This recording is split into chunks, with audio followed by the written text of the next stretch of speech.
Hello everyone, welcome to Neutron. So today we are going to do pursuit of parajournals.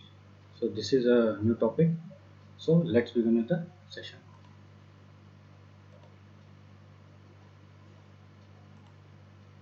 Okay. So today we will see how to do the parajournals. Okay. So let's see what it's given. Okay. So today I will be telling you how to solve a parajournals and what all is essential for solving a parajournal. So the first thing is try to find out the purpose behind the paragraph. ठीक है, तो हमें पहला काम क्या करना है parajumbles को सॉल्व करने के पहले पहले हमें उसका पर्पस फाइंड आउट करना है कि उस पैराग्राफ को हमें एक बार रीडिंग डालना है और हमें देखना है कि उसके पीछे पर्पस क्या है, वो बोलना क्या चाह रहा है, वो क्या कन्वे करना चाह रहा है। ठीक है, तो उनका पर्पस बहुत डिफरेंट तरह तरह का हो सकता है, तो हम देखते हैं क्या क्या पर्पस हो सकता है। पहला क्या है, when the purpose is to explain something, the author would start with a line that presents a general approach to the idea and the progress from that to a narrower or more specific purpose। अच्छा, यहाँ पे बता रहा है कि जब author को कुछ एक्सप्लेन करना होगा तो वो क्या करेगा, तो वो ऐसे लाइन से शुरू करेगा जिसमें एक बहुत ही जनरल तरीके का बात बोला रहेगा या एक जनरल आइडिया को प्रेजेंट करेगा और धीरे धीरे वो क्या करेगा, वो मोर स्पेसिफिक होते जाएगा उस टॉपिक को जो है, टॉपिक की तरफ धीरे धीरे वो अग्रसर होते जाएगा और वो स्पेसिफिक टॉपिक को अच्छे से फिर वो एक्सप्लेन करेगा। ठीक है, नेक्स्ट क्या है, when the purpose is to raise awareness. कुछ पैराग्राफ्स ऐसे भी होते हैं जिसमें क्या होता है, एक अवेयरनेस देने की कोशिश की जाती है पब्लिक को, तो उस केस में क्या बोलता है देखते हैं। The author would first present information and detail that would first present information and detail that would then bring the issue और प्रॉब्लम इनटू फोकस। ठीक है, तो वहाँ पे बोल रहा है कि ऑथर पहले क्या करेगा, इन्फॉर्मेशन देगा, डिटेल्स सारे डिटेल्स देगा कि क्या है क्या नहीं है, इन्फॉर्मेशन देगा, उसके बाद फिर क्या बताएगा कि उस इशू और प्रॉब्लम पे कैसे फोकस किया जाए। नेक्स्ट क्या है, when the purpose is to raise an anxiety और कंसर्न। कुछ ऐसे भी पैराग्राफ्स होते हैं जिनका पर्पस ये होता है एक कंसर्न पैदा करना। जैसे फॉर एग्जांपल एक कुछ दिन पहले एक ऐसा न्यूज़ आया था कि मुंबई जो है बाई 2050 जो है वो पूरा सबमर्ज हो जाएगा। तो वो क्या है, एक तरह का कंसर्न है, क्योंकि मुंबई जो है उसे क्या माना जाता है, उसे फिनेंशियल कैपिटल माना जाता है। ठीक है, तो अगर वही डूब जाएगा तो फिर देश का क्या होगा, इकोनॉमी को बहुत बड़ा एक धक्का लगेगा। ठीक है, तो उस टाइप के कंसर्न जो होंगे तो उस केस में क्या बोलता है, the author would focus on the issue on और problem in a manner that raises the readers concern and would then present the features of the issue that are the reasons for the concern और anxiety. ठीक है, तो पहले issue बताएगा कि ऐसा ऐसा इशू है, क्योंकि वहाँ का ज़मीन जो है थोड़ा धीरे धीरे क्या हो रहा है, वो कटता जा रहा है वहाँ का मट्टी, और धीरे धीरे क्या हो रहा है, पानी का लेवल इंक्रीज करते करते क्या होगा कि टोटल मुंबई सबमर्ज हो जाएगा। ठीक है, तो वो कंसर्न बता देगा। उसके बाद फिर बताएगा कि उसके पीछे क्या है, उसका इश्यूज क्या है, उसका कारण क्या है, रीजंस क्या है, ऐसा क्यों हो रहा है। वो साइंटिफिक अप्रोच से वो बताएगा कि इस वजह से ऐसा ऐसा हो रहा है। ठीक है, when the purpose is to present solution. कुछ ऐसे भी पैराग्राफ्स होते हैं जिनमें क्या होता है, सॉल्यूशंस प्रेजेंट किया जाता है। कुछ ऑलरेडी एग्जिस्टिंग प्रॉब्लम्स हैं जिनका सॉल्यूशंस लोग खोज रहे हैं, तो कोई कहीं हो सकता है कि कोई किसी टाइप का एक एक्सपेरिमेंट किया गया हो या किसी तरीके का स्टडी किया गया हो, तो उससे जो सॉल्यूशंस निकाले गए हैं उस सॉल्यूशंस को प्रेजेंट किया गया हो। तो उस केस में क्या बता रहा है, the author would first explain issues और problems and then move to the possible rectification और सॉल्यूशंस। ठीक है, तो इसमें क्या करेगा कि पहले आपके इश्यूज को पहले एक्सप्लेन करेगा और उसके बाद फिर क्या बताएगा कि इन सॉल्यूशंस, इन पॉसिबल सॉल्यूशंस, क्योंकि किसी भी प्रॉब्लम का कोई एक सॉल्यूशन नहीं होता है, बहुत तरीके से किया जाता है, कोई शॉर्ट टर्म होता है, कोई लॉन्ग टर्म होता है। तो किस तरीके से उन दोनों को मिक्स करके किया जाएगा, या शॉर्ट टर्म लिया जाएगा या सिर्फ लॉन्ग टर्म ही को कंसिडर किया जाएगा, तो उस तरीके से हमें ऑथर क्या बता रहा है कि उस तरीके से फिर सॉल्यूशंस में से पॉसिबल जो बेस्ट पॉसिबल जो सॉल्यूशन होगा उसको लिया जाएगा। अच्छा, नेक्स्ट क्या है, when the purpose is to surprise और अमेज और कॉज वंडर। ठीक है, अगर कुछ ऐसा चीज जो हम एक्सपेक्ट नहीं कर रहे हैं, कुछ ऐसा चीज, फॉर एग्जांपल बिटकॉइन था, बिटकॉइन के बारे में किसी को कुछ पता नहीं था दुनिया में। ठीक है, या आम जनता को नहीं पता होगा, कुछ कुछ तो जरूर पता होगा। ठीक है, बट ये चीज़ हमारे लिए बिल्कुल नया था, और जब वो मार्केट में आया तो हम लोग बिल्कुल सरप्राइज हो गए कि अच्छा एक ऐसा भी कुछ हो सकता है, जैसे ब्लॉकचेन टेक्नोलॉजी भी कुछ चीज़ ऐसा हो सकता है। ठीक है, तो ये क्या था, हमारे लिए एक सरप्राइज था, एक अमेज था, एक वंडर था कि ऐसा भी कुछ हो सकता है, एक नया आइडिया था। The statement of surprise would presented first and would be followed by the features of the idea और इशू दैट वुड एक्सप्लेन। जैसे अभी बता रहे थे कि the features of the idea, ठीक है। तो यहाँ पे फीचर्स ऑफ द आइडिया क्या हो गया, जैसे कि आपको बिटकॉइन के बारे में बताया, उसके बाद फिर बताया कि अच्छा ये ब्लॉकचेन टेक्नोलॉजी पे रन करता है, ठीक है। उसके बाद फिर बताएगा कि ब्लॉकचेन होता क्या है, ठीक है, उसमें कोई इश्यूज है या कुछ उसमें ज़्यादा एडवांटेज है या क्यों उसको लोग प्रेफर करें, ठीक है। तो उस तरीके का भी पैराग्राफ हो सकता है। Moving on to the next slide. ठीक है, तो क्या होता है, कुछ इंडिकेटर्स होते हैं जब हम पैराजम्बल्स को जब हम अप्रोच करते हैं तो उसको सॉल्व करने का अलग अलग अप्रोच होता है, ठीक है। तो कुछ कुछ इंडिकेटर्स ऐसे होते हैं जिससे हमें पता चलता है कि ये स्टेटमेंट पहले आएगा या ये स्टेटमेंट बाद में आएगा, ठीक है। तो हम देखते हैं कि किस किस टाइप का इंडिकेटर्स होते हैं।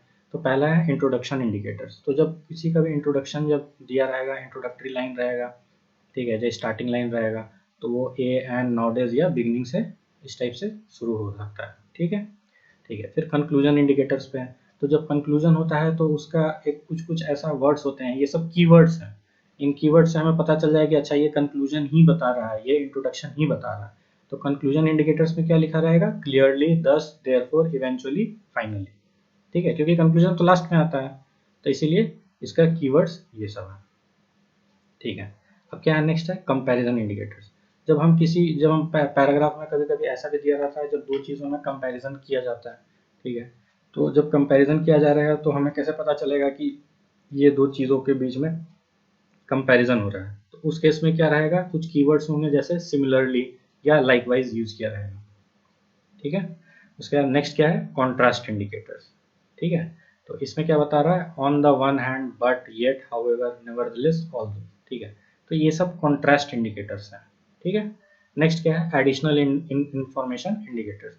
अगर मान लीजिए कि जो जो टोटल जो हमारा जो थीम है उसके अलावा अगर कुछ और बताना चाह रहे हैं, ठीक है, तो वहाँ पे उस केस में क्या होगा, कोई सेंटेंस रहेगा तो वो स्टार्ट किससे होगा, ऑल्सो या एडिशनली से। नेक्स्ट क्या है, सीक्वेंस इंडिकेटर्स, ठीक है। तो ये अभी थोड़ा आउटडेटेड हो गया है आजकल के, क्योंकि जब ये फर्स्टली, सेकेंडली, थर्डली और लास्टली दे ही देगा तो फिर लोगों को तो फाइंड करने में तो कोई ज़्यादा परेशानी होने वाली है नहीं, ठीक है। तो ये क्या है, ये सीक्वेंस इंडिकेटर्स आजकल थोड़ा आउट ऑफ डेट हो चुका है, ठीक है, ये ज़्यादा यूज नहीं होता, ठीक है। नेक्स्ट क्या है, कॉज एंड इफेक्ट। कुछ कुछ पैराग्राफ्स ऐसे भी रहते हैं जिसमें कॉज दिया रहेगा और इफेक्ट दिया रहेगा कि किस वजह से वो प्रॉब्लम हुआ, ठीक है, उसका क्या क्या इफेक्ट हुआ। तो उस केस में क्या है, जो सेंटेंस जो शुरू होगा वो किस तरीके से होगा, ड्यू टू, एज या सिंस, ठीक है। So moving on to the next slide. Okay, so अब हम पैराजम्बल्स को कैसे सॉल्व करेंगे, हाउ टू सॉल्व पैराजम्बल्स। तो हमारा पहला काम क्या है, पढ़ते हैं, read the sentences and try to understand the message of the paragraph. पहले हमें पूरा पैराग्राफ को एक बार रीडिंग करना है और हमें समझना है कि वो क्या मैसेज देना चाह रहा है, ठीक है, वो किस चीज़ पे बात कर रहा है, किस टॉपिक पे बात कर रहा है। तो नेक्स्ट पॉइंट वही है, identify the topic of the paragraph, ठीक है। तो टॉपिक क्या है उसका, किस चीज़ पे बात कर रहा है और थीम क्या है। जैसे अब लोगों को समझने में प्रॉब्लम है कि टॉपिक और थीम में क्या अंतर है, ठीक है। अब जैसे मान लीजिए कि हम इन्फ्लेशन की बात कर रहे हैं तो वो टॉपिक हो गया, but inflation during the Congress regime, इसके बारे में बात हो रहा है तो वो क्या हो गया, आपका थीम हो गया, है ना। फिर नेक्स्ट क्या है, identify the tone of the passage and style of the passage. अब हम उसमें क्या होता है, फिर हमें ये भी ये हमें देखना पड़ेगा कि पैसेज का टोन क्या है, किस टोन में बात कर रहा है, एग्रेसिव टोन है या इमोशनल टोन है, ठीक है। तो किस टाइप का टोन है और किस स्टाइल में लिख रहा है। उसके बाद फिर हमें क्या देखना है, लुक फॉर क्रूशियल क्लूज और linking words, mandatory pairs, introductory statement and conclusion statement, ठीक है। तो ये सब चीज़ें जो हैं इस पे थोड़ा हमें ज़्यादा ध्यान देना है, क्योंकि ये पॉइंट जो है इसी पे बेसिस पे आजकल हम लोग जो है कोई भी पैराजम्बल्स को सॉल्व करते हैं, ठीक है। तो लिंकिंग वर्ड, जब हमें पता चल जाए कि ये लिंकिंग वर्ड है तो हमें पता चल जाएगा कि दो लाइन को लिंक करने वाला वर्ड ये है, ठीक है, जो कनेक्टर्स बोलते हैं जिनको, ठीक है। मैंडेटरी पेयर्स क्या होता है, मैंडेटरी पेयर्स वो होते हैं जो एक दूसरे को सब्सटीट्यूट करते हैं, है ना। पहला वो आएगा उसके बाद दूसरा आएगा, ठीक है, तो उसको बोलते हैं मैंडेटरी पेयर्स। तो मैंडेटरी पेयरिंग करने से इजी ये हो जाता है कि हमें पता चल जाता है कि ये दोनों जो सेंटेंस है वो जब भी आएंगे तो एक साथ ही आएंगे, अलग अलग नहीं आएंगे। तो इसका फ़ायदा ये होता है, इसका भी बहुत यूसेज होता है पैराजम्बल्स। नेक्स्ट क्या है, इंट्रोडक्टरी स्टेटमेंट। इंट्रोडक्टरी स्टेटमेंट को कैसे फाइंड आउट करना है, ठीक है। जब इंट्रोडक्टरी स्टेटमेंट रहेगा उसको हम देखते हैं आगे क्या होता है इंट्रोडक्टरी स्टेटमेंट और कंक्लूजन स्टेटमेंट। तो हमारे लिए सबसे ईजी क्या होता है, पहले हमें क्या करना चाहिए, जब हम पैराजम्बल्स को देखते हैं, जब हम उसको पढ़ लेते हैं, एक स्किमिंग कर लेते हैं, तो हमें पता चल जाता है कि क्या टॉपिक है, किस चीज़ के बारे में बात कर रहा है। तो पहला चीज़ हमें क्या फाइंड आउट करना चाहिए कि उसका इंट्रोडक्टरी स्टेटमेंट क्या होगा और कंक्लूजन स्टेटमेंट क्या होगा, क्योंकि ये सबसे ईजी होता है फाइंड आउट करना। पूरे पैराजम्बल्स में सबसे ईजी होता है इंट्रोडक्टरी और कंक्लूजन फाइंड आउट करना, क्योंकि 2 नंबर तो हमें कहीं नहीं जा रहा है इसके वजह से, ठीक है। 2 नंबर तो हमारा बिल्कुल पक्का ही है अगर इसको हम अच्छे से ऑब्जर्व कर लेते हैं तब, ठीक है। उसके बाद फिर मैंडेटरी पेयर्स, जब उसके बाद फिर हम हमारा सेकंड क्या होना चाहिए, मैंडेटरी पेयर्स फाइंड आउट करना। हमें पहले खोजना है कि कौन कौन पेयरिंग में आ सकता है, 2 सेंटेंसेस को पेयर किया जा सकता है, ठीक है। उसके बाद फिर हमें ये भी देखना है कि उसके बाद फिर हम नेक्स्ट क्या करेंगे, जो लिंकिंग वर्ड्स है उनको खोजेंगे। तो इस तरीके से हम लोग प्रोसीड करेंगे पैराजम्बल्स को सॉल्व करने के लिए, ठीक है। Take the help of the options to solve the question. अच्छा, अब हम बता रहे हैं कि हम ये डिस्कस करेंगे कि पैराजम्बल्स को सॉल्व करने के लिए क्या क्या गाइडलाइंस हैं, ठीक है। तो पहला क्या है, फॉर्मिंग अ मैंडेटरी पेयर। ये जैसे मैंने बताया कि मैंडेटरी पेयर्स अगर हम खोज लेते हैं तो इससे हमें पता चल जाता है कि 2 सेंटेंस जब भी आएंगे तो वो साथ में ही आएंगे। तो क्या बता रहा, mandatory pair is a set of statements which seem to come one after other. Whenever you sense a mandatory pair, just look at the choices. If one choice has the pair, that might be the answer. But obviously, if more than one choice has the same mandatory pair, then we should adapt some other tactics as follows. ठीक है, तो mandatory pair में भी क्या करता है, difficulty level बढ़ाने के लिए क्या करेगा, 3 ऐसा स्टेटमेंट दे देगा। तो हमें प्रॉब्लम होगा कि ये क्या ए बी होगा या बी सी होगा या बी ए होगा, कौन सा पेयर बैठेगा, ठीक है। तो उसको जब डिफिकल्ट करना रहेगा तो वो 3 तरह का वैसा दे देगा। तो उस केस में हमें तो कुछ और भी दूसरे दूसरे टैक्टिक्स हमें अप्लाई करना पड़ेगा। अब वो आगे क्या क्या है वो देखते हैं। पहला है प्रोनाउन एंटीसीडेंट मेथड। एंटीसीडेंट होता क्या है, the noun that precedes a pronoun is called antecedent to the pronoun, ठीक है। तो इसमें एग्जांपल यहाँ पे लिया हुआ है, स्टेटमेंट 1 में लिखा हुआ है Aamir Khan is the best actor in India, और स्टेटमेंट 2 क्या है, he has shown his versatility through the years, ठीक है। तो ये 2 सेंटेंसेस लेने के पीछे रीजन क्या है, यहाँ पे जो वर्ड यहाँ पे जो यूज किया हुआ है आमिर खान, ठीक है। आमिर खान हो गया, ठीक है, ये नाउन हुआ, और ये क्या हो गया, प्रोनाउन हो गया, ठीक है।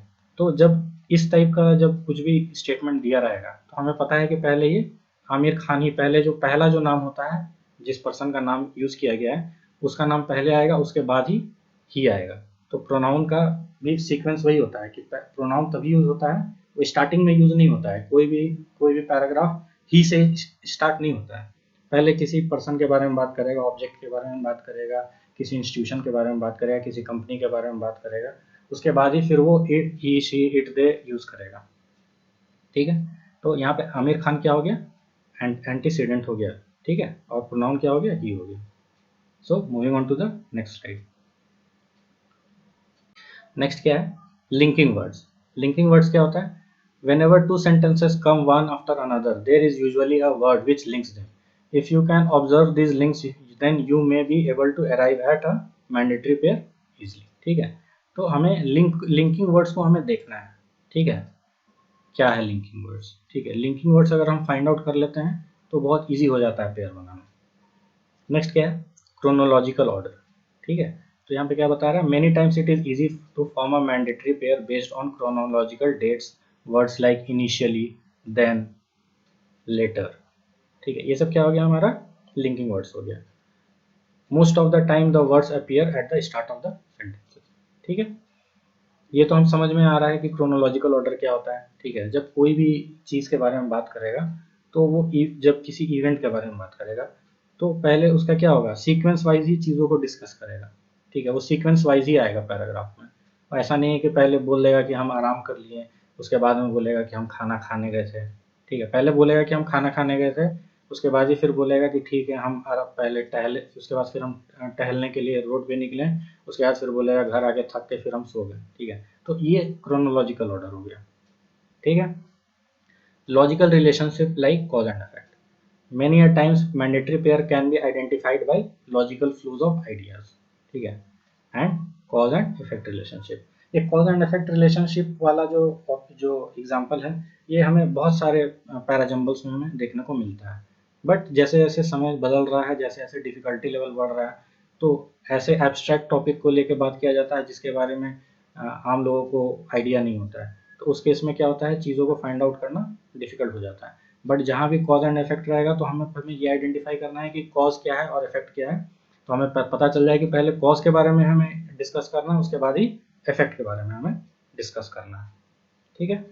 नेक्स्ट क्या है, आइडेंटिफाइंग एंड ऑब्वियस ओपनर और टॉपिक सेंटेंस और इंट्रोडक्टरी सेंटेंस और लीड सेंटेंस, मतलब पहला सेंटेंस की बात कर रहा है जो इंट्रोडक्टरी सेंटेंस है, ठीक है। तो इंट्रोडक्टरी इसमें क्या बोलता है देखते हैं। An obvious opener could be one which seems like a relatively independent statement which introduces something, ठीक है।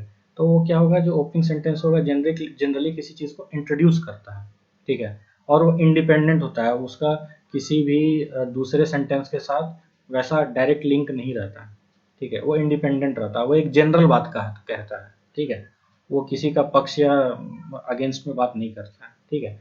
तो वो क्या होता है, वो इंडिपेंडेंट स्टेटमेंट होता है, ठीक है। इसको हम हाईलाइट कर लेते हैं, इंडिपेंडेंट स्टेटमेंट, ताकि आप लोगों को आसानी हो देखने में, ठीक है।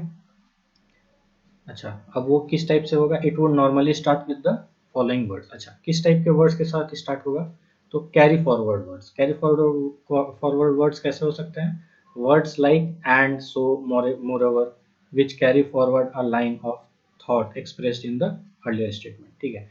अब कोई ऐसा तो नहीं है कि बिल्कुल कोई भी पैराग्राफ दिया रहेगा तो आपको स्टार्ट होगा once upon a time there was a king and he had 3 sons, ऐसे तो स्टार्ट नहीं होता है, ठीक है। तो हो सकता है कि कहीं ये आपका कॉम्प्रिहेंशन से या कहीं के पैसेज से बीच से निकाला हुआ हो, ठीक है। तो वो कैरी फॉरवर्ड जो होता है हमें उस चीज़ पे हमें काफ़ी ध्यान देना पड़ेगा, ठीक है। तो कैरी फॉरवर्ड जो लाइन है उसे हमें ध्यान से करना है, और इसके क्या क्या कीवर्ड्स हैं, एंड, सो, मोरओवर, ठीक है। कॉन्ट्रास्ट वर्ड्स क्या होता है, but, however, nevertheless, which creates a contradiction with the earlier line of thought। अच्छा, कॉन्ट्राडिक्शन क्या है हमें पहले समझना है।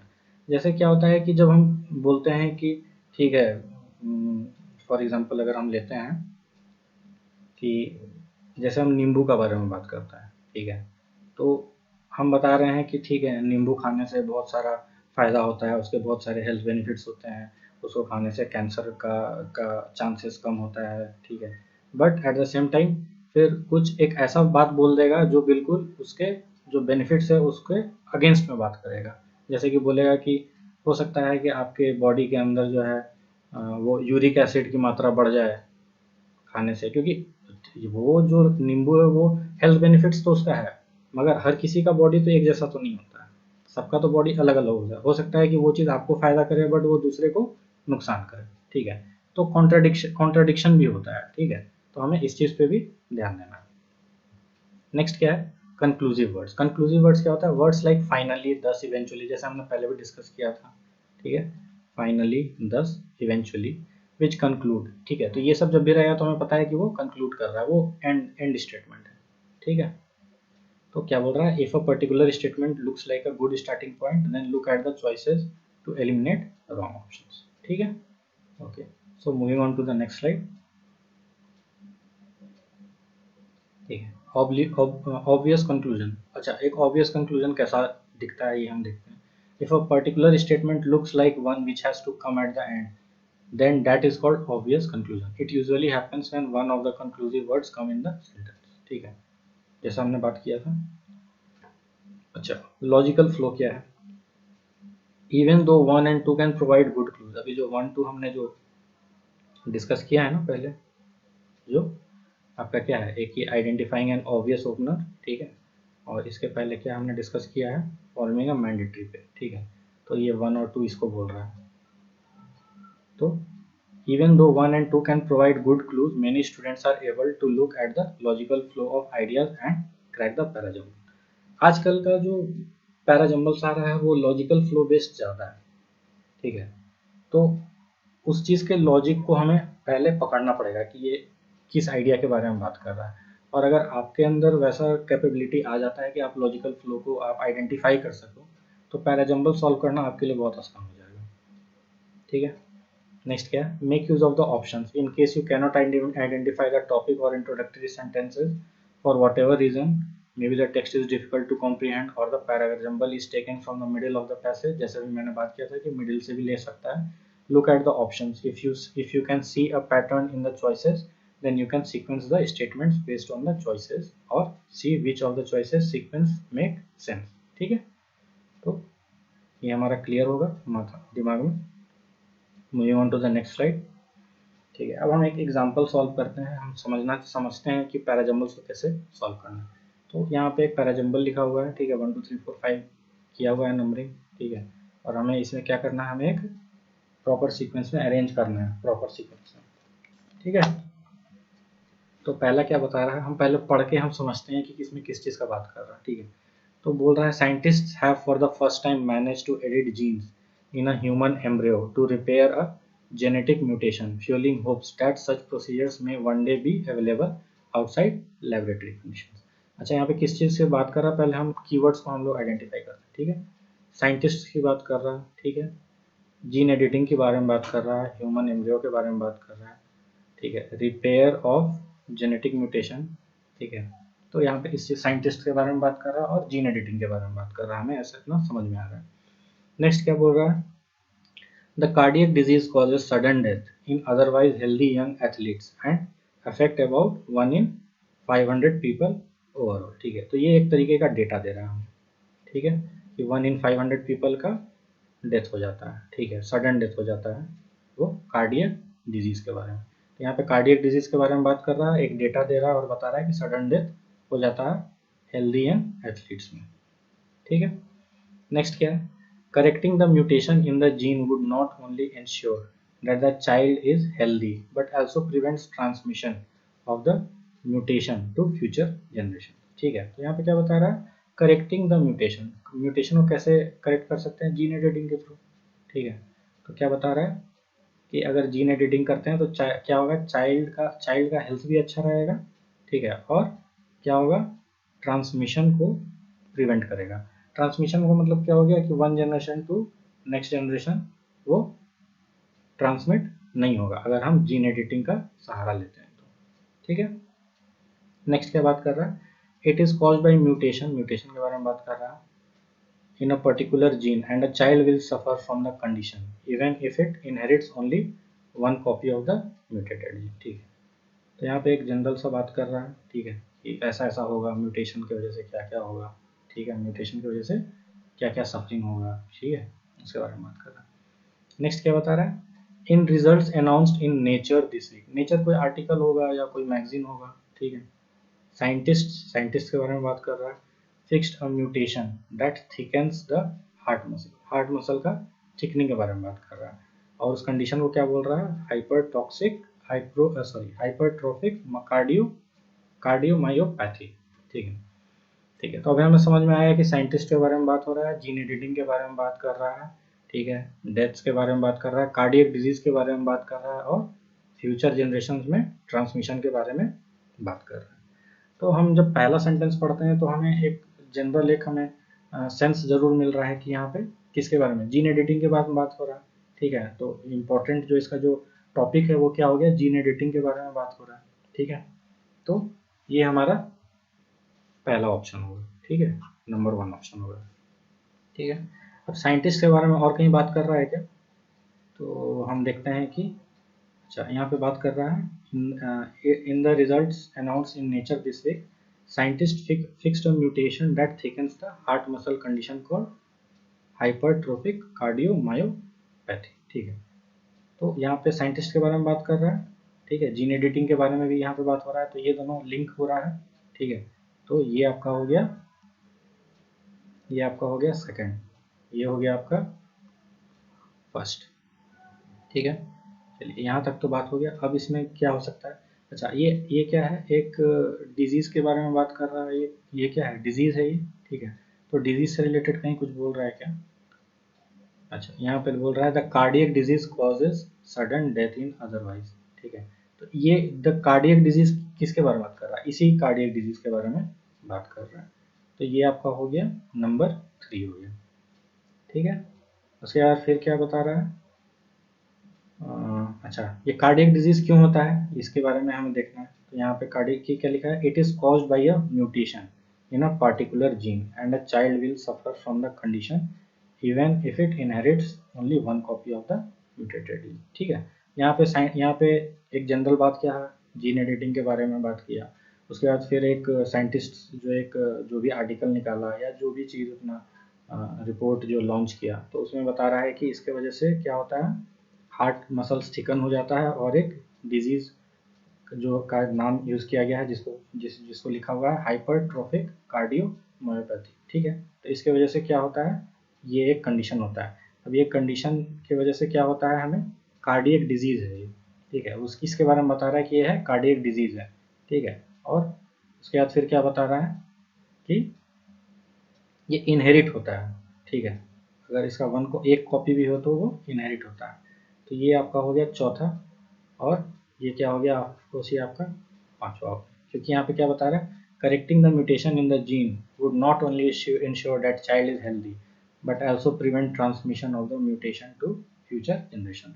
ये कंक्लूडिंग टाइप का ही बिल्कुल सेंटेंस लग रहा है, तो ये आपका कंक्लूजन हो गया। तो आपका ये सीक्वेंस क्या हो गया, आपका 1 5 2 4 और 3, तो ये आपका सही सीक्वेंस हो गया। और इस तरीके से हम पैराजम्बल्स को सॉल्व करेंगे। तो हमें एक आइडिया मिल गया होगा कि पैराजम्बल्स को कैसे सॉल्व करना है, ठीक है। एक सीक्वेंस में लेके हमें चलना है, ठीक है। हर चीज़ पे फोकस करते हुए चलना है कि यहाँ पे किस चीज़ के बारे में बात की है, ठीक है। So by this we come to the end of the session. Thank you so much for your time and patience, and please do like, share and subscribe my channel, and don't forget to press the bell icon so that you can get regular updates about my upcoming videos. And there is also a link given in the description box about my WhatsApp group and Telegram channel, so you can press on the link and join my Telegram and WhatsApp group. So thank you so much.